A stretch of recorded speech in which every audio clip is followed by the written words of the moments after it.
This documentary gets 4.5 bananas out of 5 according to the NoMoreStinkyMonkeys.com website. Do you know who the biggest buyer of beef is in the world? Or who is the biggest buyer of potatoes? Who buys more chicken and pork? I'll give you a hint.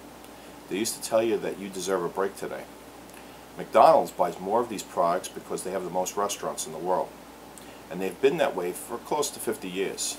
Which is also the point in time, according to this documentary, when America's food supply changed dramatically. Basically, for 10,000 years, our food came from an agricultural society. That's when man stopped hunting and gathering and instead decided to stay in one place and grow the land around him. This connection between man, livestock, and his land became the rule for 100 centuries, until McDonald's came along and changed all of that. The McDonald brothers took the already successful drive-in concept, where waitresses on roller skates would roll out to your car with food and drinks, and streamlined it, in much the same way that Henry Ford streamlined the automotive plant and the industry. You take away the roller skating waitresses, get rid of most of the menu, and you concentrate on 3 core items: burgers, fries, and drinks. Hire low-wage workers to do one job each. You're the burger guy, you're the cheese guy, you're the pickle guy, and you're the ketchup guy. It might have been monotonous for the workers, but it was money heaven for the owners, and the customers kept coming back for more and more. Demand exceeded supply, so the McDonald brothers needed cattle breeders who could meet their supply. They needed more cows, bigger cows, and they needed them fast. And thus the commercial meat farming industry grew, and with it many of the questionable advances that came along with it.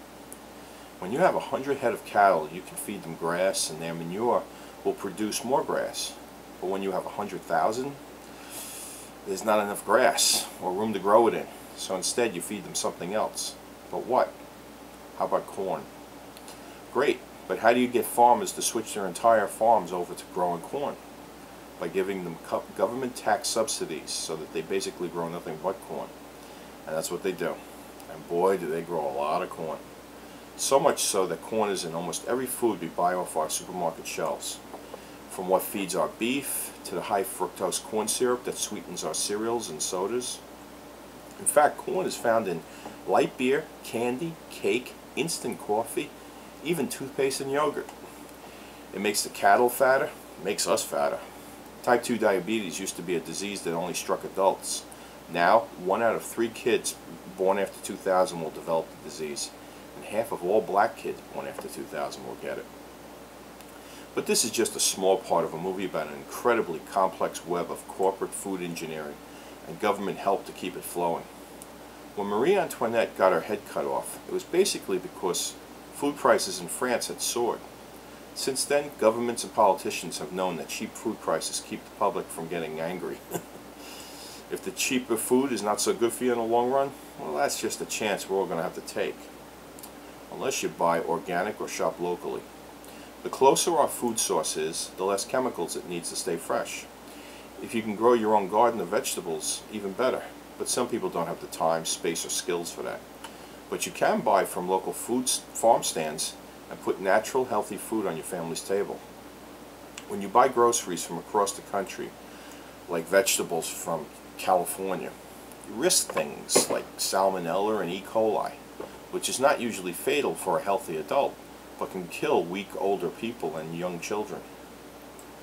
The makers of this film are not hippie vegans out to make you eat nothing but rhubarb and beets.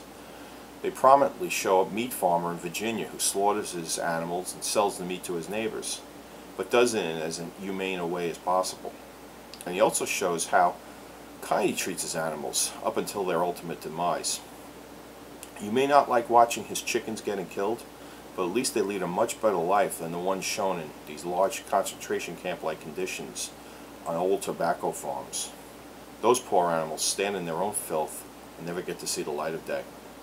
And when they are finally put in coops for their final ride, they are kicked and thrown and manhandled in the cruelest way by workers who care about nothing but their own money. I am always aware of what I eat. I always thought I knew if it was good or bad for me, but I had no idea how ignorant I truly was until I saw this film. Watch it and learn. And show it to your kids, because while it may make them queasy at times, children seem to gain a lot from these experiences, and it informs their eating and buying decisions over the course of their life.